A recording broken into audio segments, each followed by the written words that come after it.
Morning po. Good morning po sa lahat. Good morning din po sa mga kasama natin online. Sige po, tayo po muna ay manalangin. Thank you Lord, thank you Father, thank you Jesus, thank you Holy Spirit. Maraming salamat Panginoon sa umagang ito. Indeed, you are in this place Lord, kanina pa po as we worship you. At samahan niyo po kami, kasihan niyo po kami ng Santong Espiritu upang ang aming pong mensahe na maririnig ay tunay na maging totoo sa aming mga buhay. We thank you Lord and bless also mga kasama po namin online na makikinig ng inyong salita. We thank you Lord in Jesus' name. Amen. Amen. Hindi na po ako magpapaquiz nung mga title dahil iba-iba po yung aking preaching at hindi po ito series. Pero nawa, natandaan nyo po, may natandaan po ba kayo miski isang title po ng preaching ko? Nawa po ay meron po nakatanda ng miski isa dahil lahat naman po ito ay makakatulong sa ating pong pamumuhay bilang Kristiyano. At wala din po akong dalang prize, kaya hindi na po tayo magpapaquiz.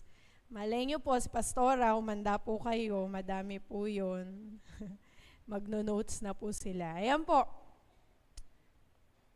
At tayo po ay excited na, ilang days na lang po, Pasko na. So nawa ay huwag na po nating i-miss ang natitirang ilang Sundays ng taong 2024. At abangan nyo po ang mga preachers ng December. Galing po sila sa iba't ibang bansa, mundo, galaxy. Ayan po. So praise the Lord po. So kung matatandaan nyo po, in the previous months ng preaching ni Pastora, at the end of the preaching ay meron po siyang ipinanalangin about the camels na paparating pa po. This 2024, hindi po last year. So natandaan niyo po ba ito? Yan po. So nawa, meron po mga nag-claim ng camels na yan na meron pang darating even ngayon pong 2024. At totoo po talaga yung mensahe ng Panginoon dahil po may dumating po na camel sa amin. Hindi po natin sasabihin na, ay, nahuli, na-late yung camel. Kundi tama-tama lang po talaga, timing na timing po na ibinigay ng Panginoon. Ano po ito? Nung last preaching ko po, sinabi ko po may malaki kaming camel na nakuha. At ito po yung nakakuha po kami ng inheritance. Sino po dito naka-receive na ng inheritance from their parents? Naku, kailangan nyo po yung kunin. Yan po, wala pa po yatang nakatanggap ng mana. Recently po, binigay po sa amin ang part ng inheritance po namin, ng mababait ko pong tito. Ito po, yung camel na sinasabi ko, yung Aegis. So, ipinagkatiwala na po ito sa amin ng Yango, ni Pastora. So, binigay po sa amin yan ng amin pong mga tito. At ito po ay yung sinasabi kong camel na dumating sa amin. Malaking camel kasi 4 na floors po yan. Isa pong building. So malaki po yung dumating na camel. Nakatuwa po kasi ang Austria siblings dahil sila po ay napaka-generous. Ang aking mga tito at tita, baka dagdagan pa po yung inheritance. So, ayan po. So, nakakatuwa po dahil ipinagkatiwala na po ito sa amin. Ayan po, kaya ito po ay camel, ito po ay blessing dahil mapagkukunan po ito ng source ng income at madami pong pwedeng gawin sa building na ito. Kaya ipanalangin po natin mabuti, excited po tayo sa building na yan.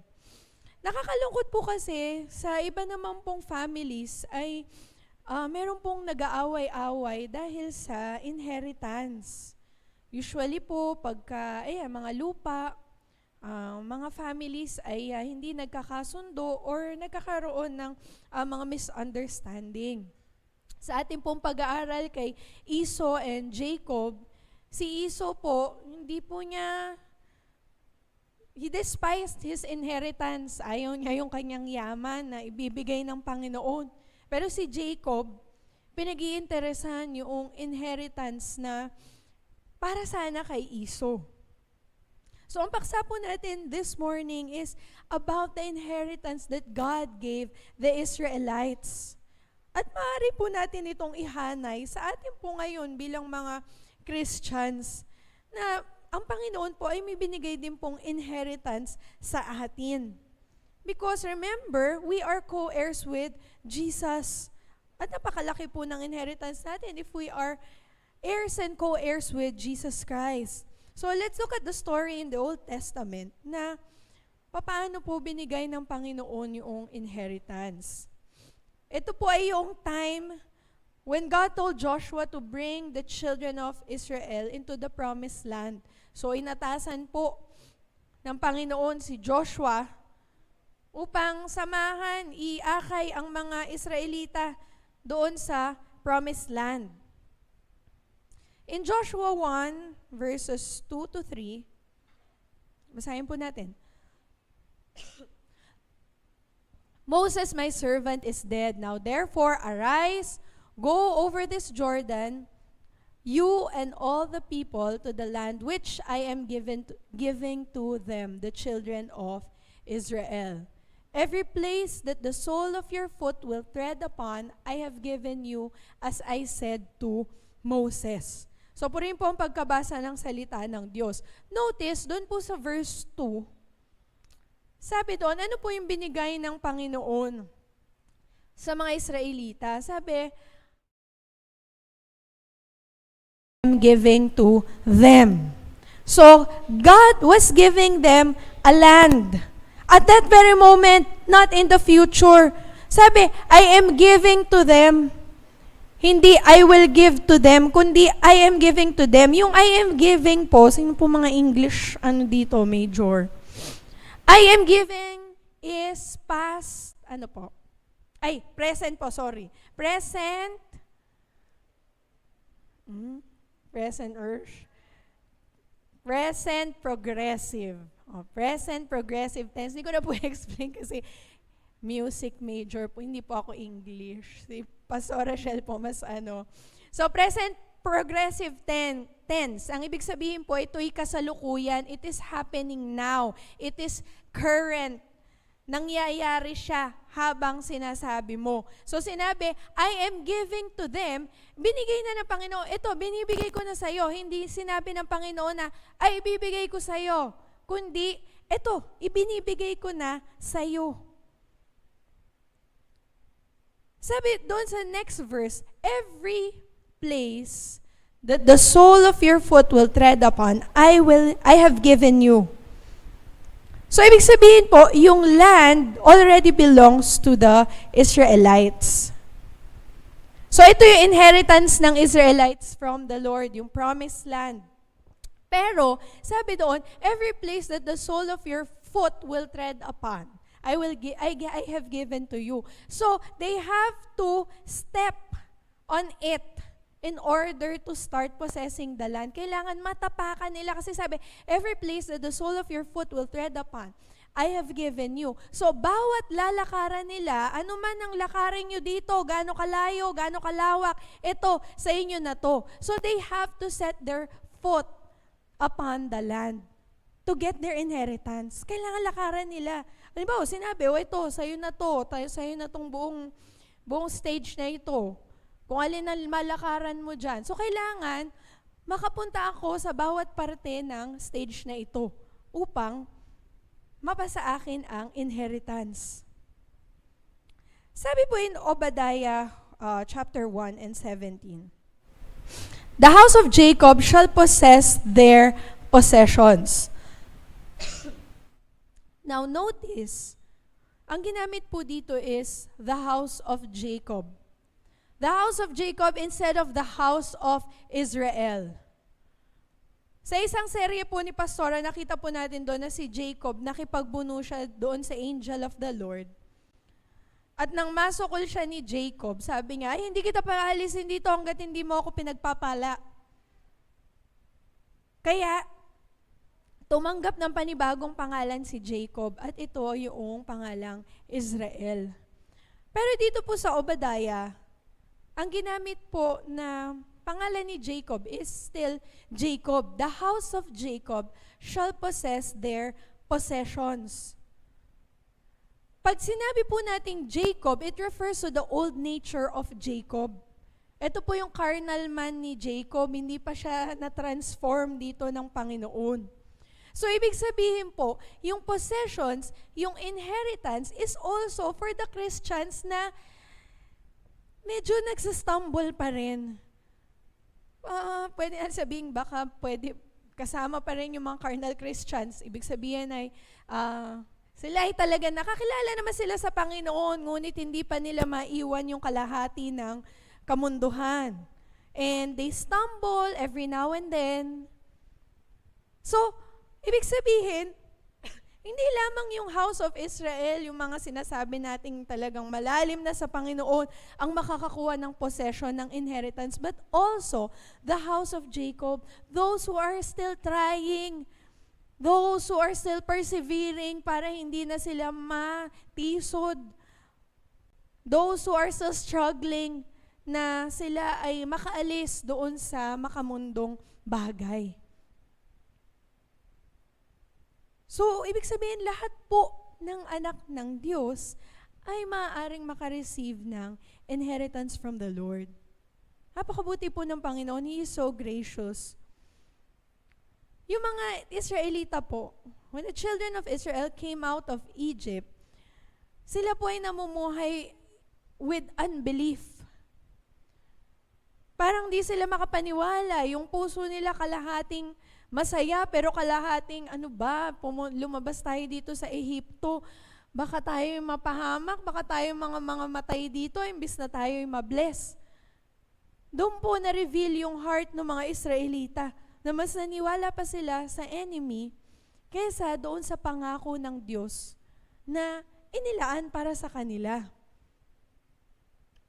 At ito po yung hindi nais ng Panginoon at hindi nalulugod ang Panginoon. Na may pinangako siya, and yet, we are still living in disbelief. Hindi tayo maniwala, hindi tayo magtiwala. Kaya sabi po ni Yahweh in Hebrews 4:3, sa NKJV, so I swore in my wrath, they shall not enter my rest. So dahil ayaw po ng Panginoon, hindi po nalulugod ang Panginoon sa mga taong hindi naniniwala o kulang yung pananampalataya. Kung titignan po natin dito, yung ginamit naman po na word is rest. Sabi, because of their unbelief, they shall not enter God's rest. Notice, hindi po ginamit yung word na land. Pero ang ginamit ng Panginoon ay rest. Yung promised land po kasi is a land of rest. Kasi po, ang description in Deuteronomy chapter 6 and verses 10 to 11, ang promised land ay large and beautiful cities which they did not build, houses full of all good things which they did not fill, hewn out wells which they did not dig, vineyards and olive trees which they did not plant. Because the work have already been made done for them. Tapos na. Yung promised land, binigay ni Lord as inheritance, pero nandun na lahat ng kanilang kailangan. Wala na silang tatrabahuin pa. It is fully furnished nang ito'y binili ng Panginoon. Halimbawa po, yung kondo ni Pastora sa Tagaytay, alam naman po natin, for sale po ito. Baka po may gustong bumili. For sale po yun, yung sa Tagaytay, yung sa Wind. Naka-description po doon, pagka pinopost po namin. For sale, fully furnished, condominium. Pag sinabing fully furnished, ano po ibig sabihin? Naroon na lahat. Ibig sabihin, pwede na siyang tirahan, pwede na siyang pagstayan. Kasi ando na lahat ng mga gamit. Pag sinabi, bibiliin ko na ito. Halimbawa, sinabi ni Ate Burns, Pastora, bilhin ko na po yung condo nyo. Amen daw, amen. Tapos, nagkapalitan na ng susi, na ibigay na i-turn over na ang susi. Pagpasok ni Ate Burns doon, sa kanya na po yung lahat ng nandun, lahat ng naiwan doon. And when we say fully furnished, may toilet and bath, nandun yung, may heater pa po yun, kasi malamig po doon pagka December to February, kaya kailangan po na heater. Doon po sa dining, meron pong, andun po yung may microwave, may lutuan, at yung mga magagandang kubyertos. Pagpasok po doon, andun na yung dining table. Nakaayos na nga po yung mga placemat, nandun din po yun. At pag upo nyo po doon, andun yung sofa, andun din, may TV din po. May cable din po doon. At pagpasok nyo pa po, tinutour ko na po kayo virtually. Pagpasok nyo po sa bedroom, may kama. At meron pang sofa sa loob ng bedroom. At meron pang lalagyan ng mga damit. Meron pang salamin. At paglabas nyo pa po doon sa balcony, ay may mauupuan pa po kayo doong maliit na table at chair. Pwedeng magkape. Ibig sabihin lang na pagpasok mo doon, ando na lahat ng kailangan mo, pwede ka na talagang literal na manirahan doon. At ganun yung binigay ng Panginoon sa mga Israelita sa Promised Land. They have everything they need. Sabi nga, land flowing with milk and honey. Ando na cities, walls built for them. Kailangan na lang nila is to set foot on that place. And in an instant, sa kanila na ang lugar na ito. Ngayon, balikan po natin yung Joshua. Moses, my servant, is dead. Now therefore, arise, go over this Jordan, you and all these people, to the land which I am giving to them, the children of Israel. Every place that the sole of your foot will tread upon, I have given you, as I said to Moses. So again, yung promised land dito is the same in Hebrew na sinasabing rest. It is also a land of rest. In the same way, sa atin naman pong kapanahunan, yung promised land na sinasabi ng Panginoon is filled with the benefits and blessings na binibigay po ng Panginoon sa atin. In Psalm 103, andun po sinabi ng Panginoon, ano po ba yung mga benepisyo ng tayo ay tumanggap sa Panginoon? Ito yung, ano po yung mga inheritance natin? Doon sa Psalm 103, nandun po yung land of rest because we do not need to earn them. Hindi natin kailangang pagtrabahuan ang mga bagay o mga inheritance na binigay sa atin ng Panginoon because our Lord Jesus already purchased all of those benefits on the cross of Calvary. Binili na ng Panginoon para sa atin. Yung promised land ay punong-puno ng pangangailangan natin. Basta tayo ay susunod at mananampalataya lang sa Panginoon.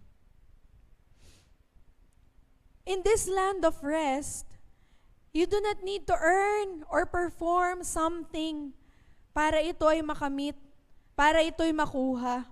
It is your benefit for accepting Jesus as our Lord and Savior.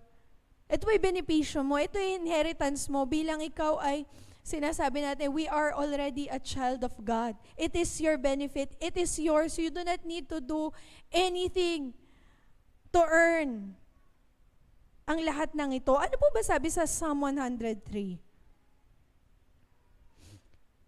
Praise the Lord, O my soul, and forget not all His benefits, who forgives all your sins and heals all your diseases. Dalawang verse pa lang po ito. Bless the Lord, O my soul, all my inmost being, and forget not all His benefits, who forgives your sins and heals all your diseases. The first benefit that we need to possess, that we are to possess, is the forgiveness of sin. That is in Jesus Christ. Binayaran na ito ng Panginoong Jesus on the cross of Calvary. Unang-una, the moment that you accepted Jesus as your Lord and Savior, na receive mo na ang benefit ng forgiveness. You're already forgiven. Past, present, and future. Past, present, future. Kahit yung future, pinatawad ka na ng Panginoon. Kasi alam ng Panginoon that we are still subject to magkamali, magkasala. Alam ng Panginoon, tao tayo at tayo ay magkakamali at magkakamali. Kaya yun, finorgive na yun ng Panginoon. At napakaganda po, kasunod agad nun is, forgives all your sins and heals all your diseases. Benefit po ng Panginoon. Benefit po na binigay ng Panginoon sa atin ang kagalingan. Hindi po natin ito kailangang i-earn para po tayo makareceive ng healing. It is our benefit. It is our right as a child of God. Benepisyo po natin ang kagalingan. Benepisyo po natin na tayo magkaroon ng health. At pag binasa pa po natin yung verse 3 to 5, who redeems your life from the pit and crowns you with love and compassion, who satisfies your desires with good things so that your youth is renewed like the eagles. Imagine, sabi po doon, who satisfies your desire with good things. Doon sa ibang translation, with all good things. So ano pa po yung good thing na iwi-withheld ng Panginoon? Wala na po kasi sabi doon, all good things. Lahat ng magagandang bagay ay nakalaan, benepisyo natin. Hindi ito para sa piling mananampalataya, ay hindi lang ito sa mga pastors, hindi lang ito sa mga leaders, hindi lang ito sa mga workers. It is available for the house of Jacob and the house of Israel. Ang emphasis po ni Lord ng psalmist, inulit niya 2 beses sa verse 1. Bless the Lord, O my soul, all my inmost being. Bless the Lord, O my soul, and forget not. Bakit po? Because our problem is we always forget. Yung last preaching ko po nung October, remember? And sabi po natin, napakabilis po natin makalimot, yung asawa mo, nalimutan mo sa supermarket, yung bibilihin mo. Sabi nga po, di ba, pagka pumasok ng pinto, lumabas ng pinto, malilimutan mo na yung nasa isip mo. Dali po tayo makalimot. Lalo po yung hindi natin nilalagay as mahalaga. Ito po yung lagi nating nalilimutan. And as children of Israel, tulad po ng mga Israelita, as they take their possession, meron pa din pong 7 tribes na natira na hindi na-receive yung inheritance. Kasi nga po, nalimutan na yata nila na may inheritance sila. Tayo, ganun din. Recite natin yung Psalm 103, pero pagka, ayan po, may mga nararamdaman tayo or meron po tayong mga pagsubok, we forget that we have these benefits na pwede naman nating i-claim, pwede naman nating angkinin. Sabi po in Joshua 18:2, sige, basahin ko lang po. But there were still 7 Israelite tribes who had not yet received their inheritance. Ilan po ang tribes ng Israel? 12. Pero yung kay Joseph po kasi plus, na doble po. Diba? Yung kay Manase, siya kay Ephraim. So 7 tribes kalahati po yung hindi nakaka-receive ng inheritance. Sabi po dun sa 1 Chronicles 5, hindi na po natin pupunta. Ito po yung story ni Reuben, ni Gad, and yung half-tribe ng Manase, yung anak po ni Joseph. 2.5 tribes, tumira po sila outside the promised land. Pwede niyo pong basahin kung kayo po ay nagbabasa sa Old Testament. For a time po kasi, itong mga tribes na to, sige, pili kami na lang dito sa labas ng promised land. Na-enjoy na po nila masyado yung kamunduhan. Na-enjoy po nila yung mundo outside on promised land. Yung siguro modern. At ito pong 2.5 tribes na to, nilustay po nila yung kanilang inheritance. Kaya po sila yung unang napadala into exile. Ito pong 2.5 tribes na to. Same problem po with the churches today. Marami pong Christians are living substandard lives dahil hindi po nakukuha yung inheritance ng Panginoon. Dahil akala nila, ay, ito yung kapalaran natin, ito na yun, tatanggapin na lang natin ito. Ito na lang, ganito na lang yung buhay natin. Anyway, kilala naman natin ang Panginoon. Anyway, darating naman tayo sa heaven. Kaya tanggapin na lang natin yung ano man yung meron tayo ngayon. Dapat malaman po natin na sinabi ng Bible, they had not received their inheritance because they failed to drive out the enemy. Pinangako ni Lord ang lupa sa kanila, pero may nakatira, may nakasquat. May mga tao na pumipigil to take their possession. Pero sabi naman ni Lord in Exodus 23:30, little by little, I will drive them out before you until you have increased enough to take possession of the land. Pangako naman ng Panginoon eh. But to possess the inheritance meant that they need to dispossess the enemy. Dapat matanggal yung mga nagsusquat dun sa lugar. Kailangan mapaalis nila ito, mapalayas nila ito. Dapat matanggal yung kalaban, yung pumipigil para sila ay manirahan doon. Again, the land belonged to the Israelites, children of Israelites. By inheritance, may right sila. By promise, sa Panginoon yun eh. But it was occupied and dominated by the enemies. Kaya kailangan lang naman, they take their stand and take their possession. Alam po ito ni Joshua. Kaya nagagalit si Joshua sa kanila, ayaw nilang kumilos. Kanila naman yun. Sabi po ni Joshua sa Joshua 18 and verse 3, sa ESV ko po babasahin.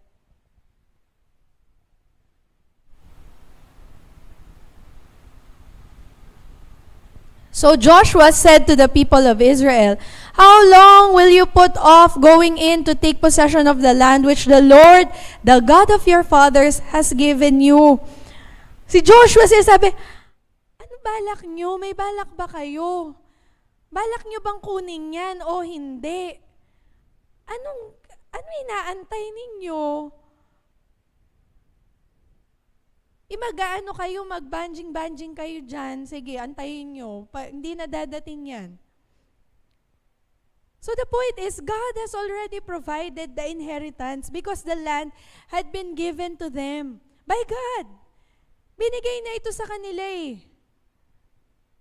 Parang kanina natin example, limbawa, binigay na sa'yo yung kondo. Binilihan ka ng kondo ng nanay mo. Binigay na sa'yo yung susi. Sino po ba kaya ang hindi magnanais na pumunta sa kondong binigay sa'yo? Ay, saka na lang siguro kasi malayo. Busy, parang busy kami dito. Hindi ba pag binigyan ka ng something, you're excited, kunin ito. Ay, gamitin ko na, sayang naman. At yung mga Israelites, hindi nila naisip ito, ang daming benefits. Papasok na lang sila doon sa promised land. And yet, nag-procrastinate pa sila. Ay, saka na lang siguro, dito na lang muna kami. Magkakalapit naman tayo ng bahay. And the land was given to them by God, but also it is their responsibility to do whatever they had to do to take possession of the land. Ang problema po kasi, natatakot sila. Kasi nga, may mga tao, may mga nakasquat na doon, may mga nakatira na. So, tatakot siguro sila. Ay, parang dami, baka hindi natin kayanin tong mga taong ito, baka malalaki sila. Kaya sinasabi ni Joshua, ay gaano kayo katagal matatakot? Gaano kayo katagal tatamarin? So, ganun din po sa senaryo ng mga Christians today. Yung nakaraang preaching ko po ay ang emphasis is putting God's Word sa ating isip, sa ating puso. Paniwalaan natin ito, ilagay natin ito sa ating puso so that ito'y magbunga at magkaroon ng faith so that the Word of God may come to pass sa iyong buhay. Kasi po yung Word of God, puno po ito ng pangako ng Panginoon para sa kanyang mga anak. We are also by faith the seed of Abraham, and we are heirs to the blessings of Abraham. In Galatians chapter 3, verses 13 to 14, Christ redeemed us from the curse of the law by becoming a curse for us. For it is written, cursed is everyone who is hanged on the tree. Kaya dinideclare natin yan, I have been redeemed from the curse of the law. So that in Christ Jesus, the blessing of Abraham, ito po, Galatians 3 verse 29, might come to the Gentiles so that we might receive the promised Spirit through faith. So if you are in Christ, then you are Abraham's offspring. Then we are heirs to the promise of God. Pero noon pa lang, panahon na Israelita hanggang ngayon, ang kalaban pa rin natin is taking hold of our inheritance and kung willing ba tayo na ito ay paglaban. In Matthew 12, daanan ko na lang po, Matthew 11 and 12, from the days of John the Baptist until now, the kingdom of heaven has suffered violence, and the violent take it by force. Kaya po maraming mananampalataya ay ang nadadaya sa kanilang inheritance because they do not know what belongs to them. We do not know what belongs to us. Hindi natin alam kung ano yung inheritance. Hindi natin alam kung ano yung i-claim natin sa Panginoon. Kaya hindi natin maklaim kasi hindi natin alam may ganito pala tayong inheritance. Hindi tayo familiar doon sa will na binigay ng Panginoon. In Hosea chapter 4 and verse 6,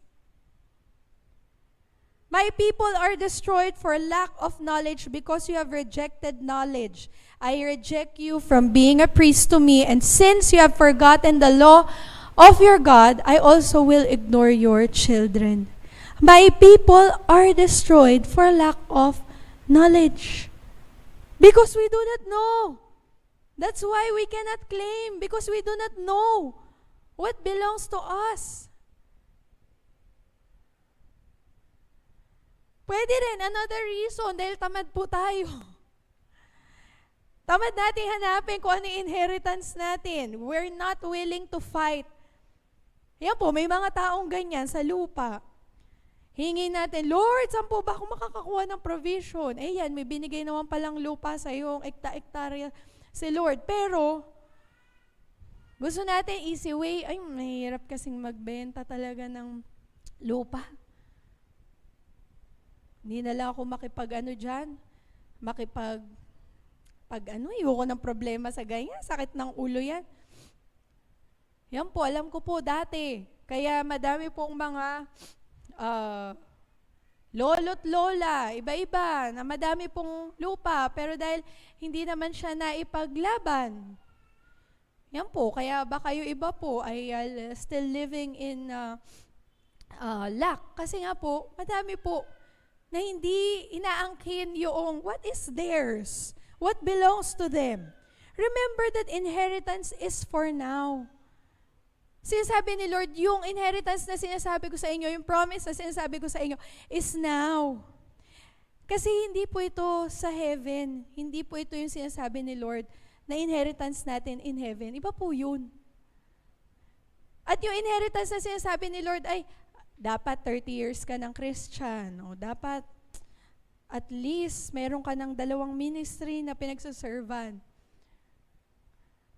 Marami pong Christians, pipiliin na lang pong maging mediocre. Okay na lang ito, basta makasurvive sa buhay. Kasi in heaven naman, there is lahat ng kailangan ko nandun na. Hindi po ganun yung plano ng Panginoon. Ba't po natin naantayin yung heaven, if we can enjoy God's inheritance here on earth. Because we are not willing to fight for it. Parang yung sa mga lupa, balikan po natin yung mga lupa. Iba po parang, sige, sa inyo na yan, hindi na ako makikihati dyan. Basta hindi na ako kasama sa problema, ha? Iba naman po, hindi mabenta-benta yung mga lupa kasi may mga nakasquat sa area. And they're not willing to fight for it. Yan na lang natin, baka magkagulo sa bayan. Baka magkagulo. Ayan na, si Lord na lang kikilos. Katulad po dito, we need to take it by force. Kailangan tayo yung kumilos to get our inheritance. Hindi natin pwede sabihin, ay talagang ganito na yung mga Christians. We are suffering Christians just like the Lord Jesus suffered here on earth. Ay kung ako po, hindi po ako payag. Lord, hindi ko po gusto mag-suffer dito sa earth. Gusto ko po ma-enjoy yung benefits as co-heirs with Jesus. Hindi po ganun. Hindi po ang possessions natin ay nasa heaven. In fact, we can go over there and get them. Remember the preaching of Pastora, napakaganda. We can go over to heaven and see the vision. We can go through Eden and get our inheritance. Hindi yung pagdating doon sa heaven, yung illustration po ni Pastora, pagpasok mo sa mansion mo. Diba po, may tag-iisa tayong mansion in heaven. Pagpasok mo, ay sikip. Ang laki na nito, ang sikip. Ang daming gamit na nandun sa mansion mo, hindi ka na makalakad sa sobrang daming gamit. Ano ba ito, Lord? Ang sikip. Sabihin sa'yo ni Lord, iyan, para sa earth yan. Hindi mo kasi kinuha. Na-stuck dito lahat. Hindi na-deliver sa'yo kasi hindi mo naman claim. So, paano po yun? Sa pagsisisihan natin, may mga dalawa pala dapat yung kotse ko doon. Hindi ko nakuha. Dapat pala may swimming pool yung bahay ko. Hindi ko man, pangarap ko pa naman ng swimming pool sa bahay. O kaya naman, may good health pala ako dapat sa lupa, pero namumuhay ako sa maintenance.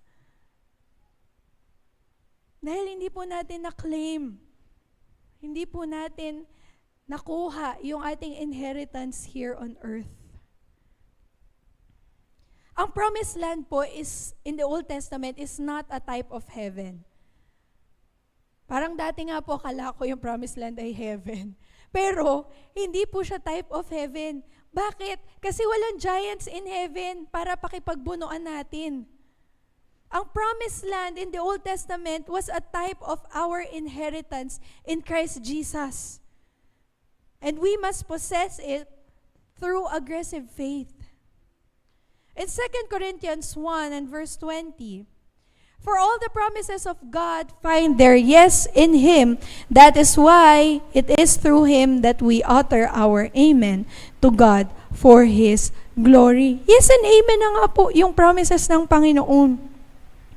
Kailangan lang po malinaw yung vision natin.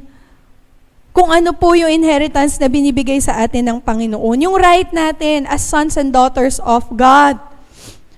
Kaya po maraming Christians are still in bondage because they do not know who they are in Christ. At ang pinakamalaki pong takot ng devil is for us na malaman that we have this inheritance. At pag nalaman natin ito, malamang we will take it by force. At alam ng devil, tayo mananalo. Siyempre, because we are in Jesus Christ. Kaya, ipapaisip sa atin ng devil, okay lang mag-suffer dito kasi sa heaven meron naman. Hindi. We can claim our inheritance even here on earth. Dahil ito ay intended here on earth, hindi siya sa heaven. through the death of Jesus Christ. Lahat ng benepisyo, asa atin na. Hindi naman po natin kailangan ng pera sa heaven. Kailan po natin kailangan ng pera? Now. Kailangan po natin ng provision. Ba't po natin kakailanganin ng pera in heaven? Hindi po natin kakailanganin ng kagalingan in heaven. We need our healing now. But wala pong sakit sa heaven, wala pong sickness in heaven, di natin kailangan ng kagalingan doon. Dahil the moment na nandun na tayo sa heaven, wala na po tayong sakit. So yung healing na sinasabi ng Panginoon, hindi natin siya kailangan in heaven, we need it now. So that ikaw ay makalakad at magawa mo yung nais ng Panginoon para sa iyo. So healing is for now.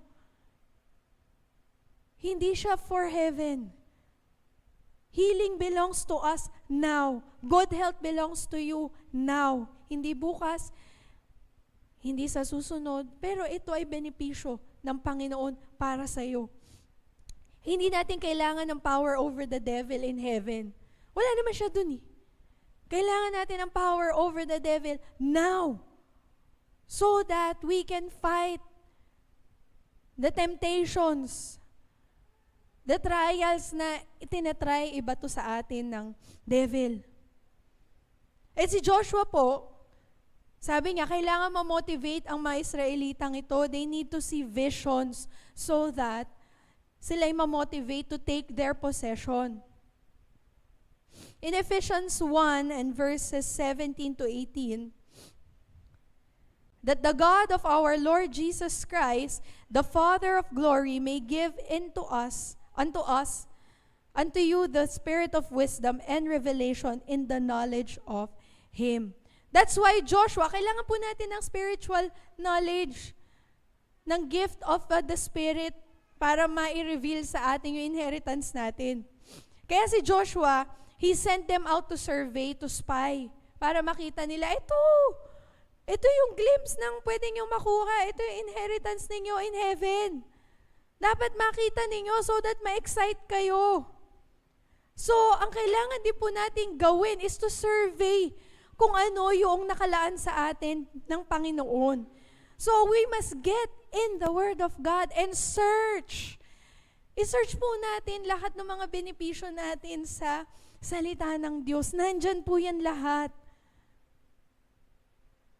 Hindi naman po sa atin pinapabasa ang challenge ng Matthew, Mark, Luke, John para lang po tayo magkaroon ng challenge this Christmas para po ma-reveal sa atin ang napakaraming benepisyo on the cross of Calvary na ginawa ng Panginoong Jesus.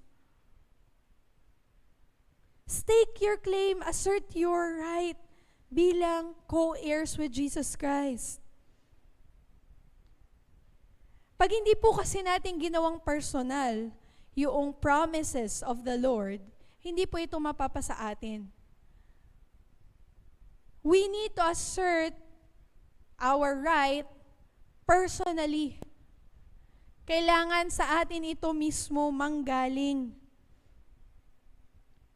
Ano pa pong antayin nating inheritance sa Panginoon kung naibigay na to? Ang kailangan lang, kuhanin natin.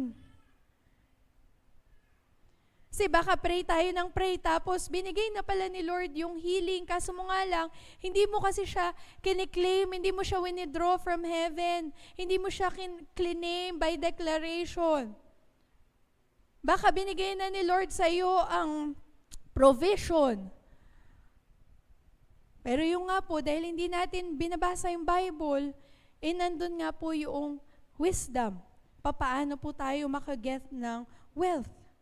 Nais po ng Panginoon, i-bless tayo dito sa lupa so that we can bless others. Para po tayo maging pagpapala. Hindi po gusto ng Panginoon na tayo ay living in poverty, tayo ay living in lack, na lagi na lang kulang. Gusto ng Panginoon, meron tayong provision so that we can bless others at magamit po tayo ng Panginoon. Hindi natin pwede sabihin sa Lord, Lord, bigay niyo na po yung inheritance ko.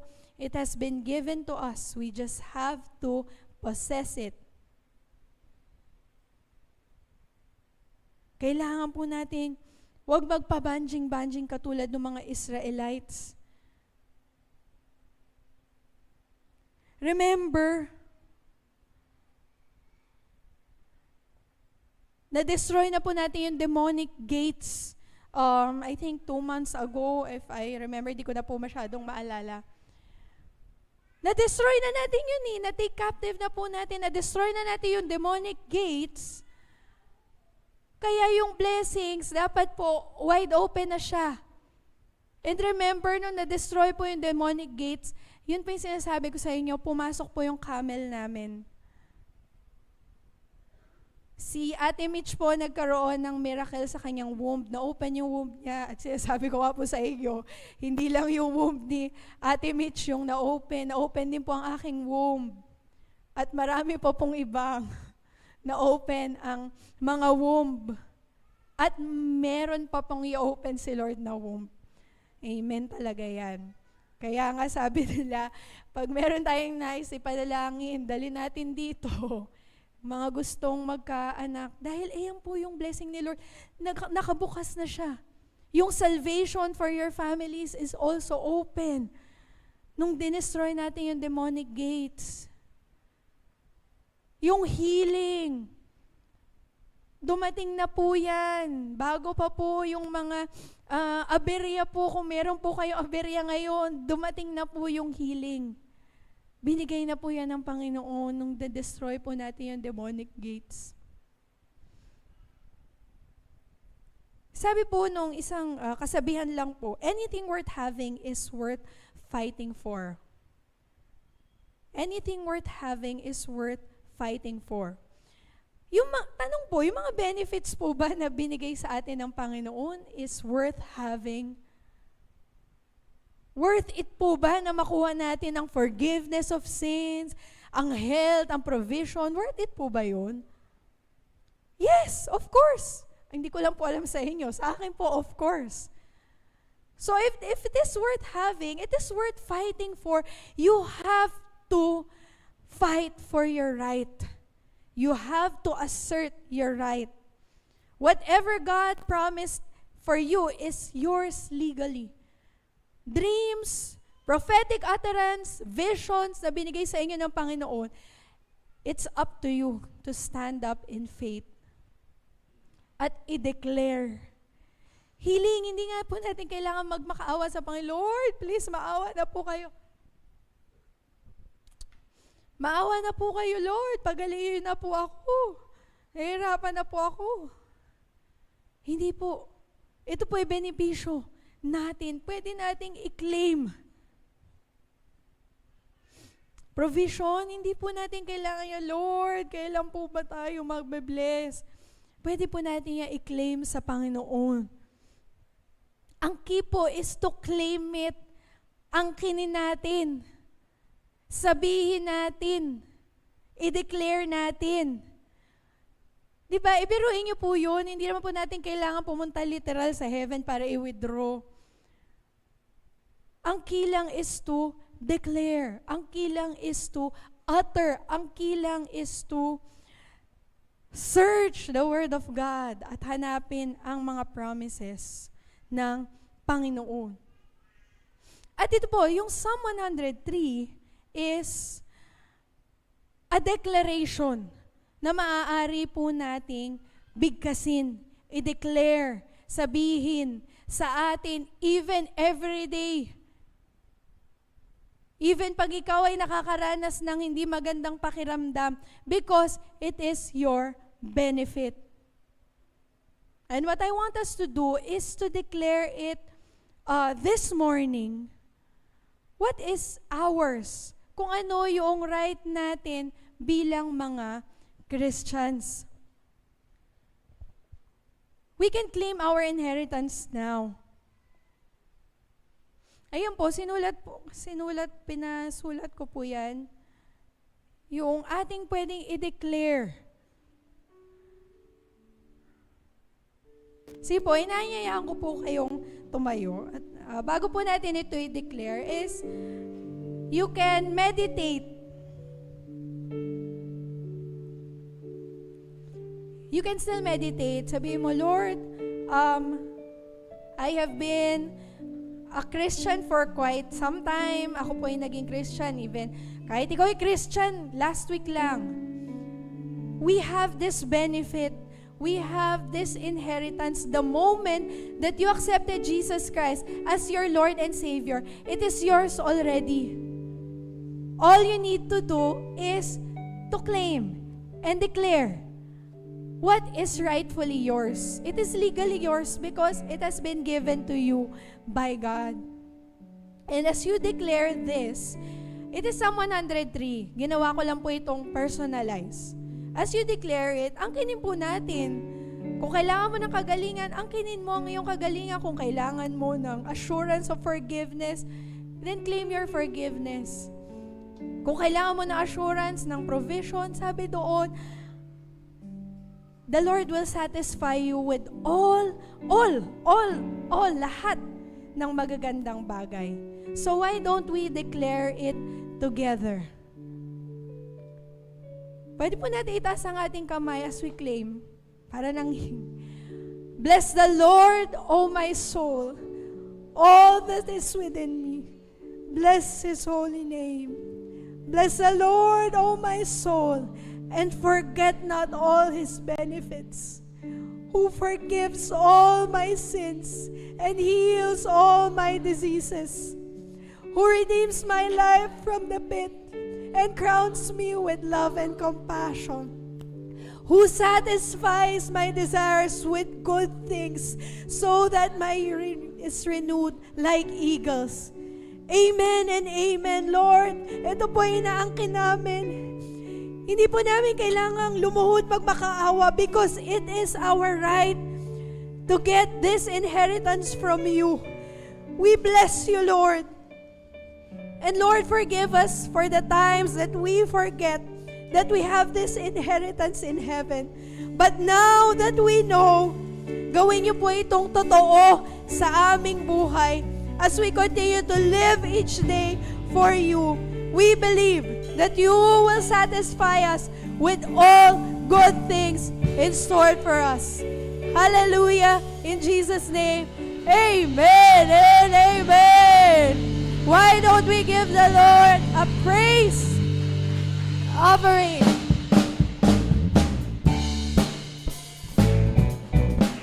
Hallelujah! It's a new era, let it begin. It's untold favor, we're walking in. Your word was spoken, and we believe. You pour out blessing, oh, we receive it, Lord. It's a new day, we're on top of the world. And oh, it's a new sound that we're singing. Ah, everybody celebrate, 'cause we're living in the greatest days, lifting up the highest praise. 'Cause you're worthy, yes Lord, 'cause you're worthy. Whoa, oh, oh, oh. Whoa, oh, oh. Whoa, oh, oh. Whoa, oh, oh. We're dreaming bigger, we're stretching out. Our faith is rising, the future now. We're moving forward, no turning back. Your plan unfolding, we receive it all. It's a new day, we're on top of the world. Oh, it's a new sound that we sing. Always celebrate you, Jesus. Everybody celebrate, 'cause we're living in the greatest days, lifting up the highest praise, 'cause you're worthy.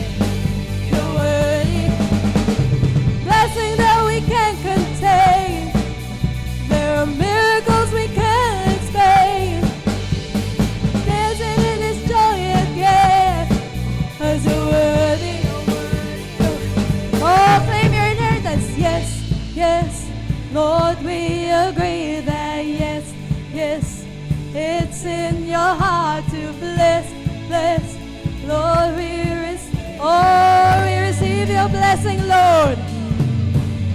Yes, yes, Lord, we agree that yes, yes, it's in your heart to bless, bless, Lord, we receive it.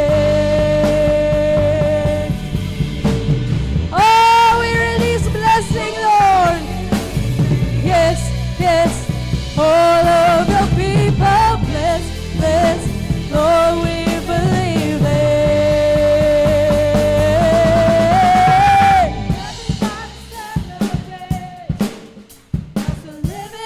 Greatest days, lifting up the highest faith, 'cause you're worthy, you're worthy, blessing that we can't contain, there are miracles we can't explain, dancing to show you again, 'cause you're worthy, oh yes, Lord, you're worthy, whoa, oh, oh.